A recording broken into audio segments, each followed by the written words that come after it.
কোন বাপের বেটা? তুই আমার বোনদের গায়ে হাত তুলস, তোর বোনরা যে কয়দিন পর ছাত্রলীগ পেটাইব না জানোস তুই?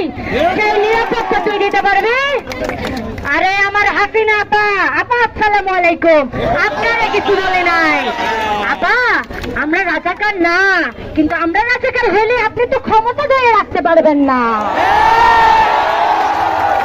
তখন কিন্তু আমাকে গ্রহণ করে রেজিকের দরকার পড়বে না, সমাজ নেতাদের দরকার পড়বে না, আমাদের কিন্তু অবশ্যই পথে দরকার পড়বে।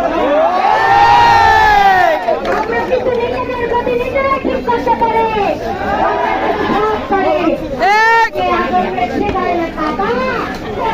আমরা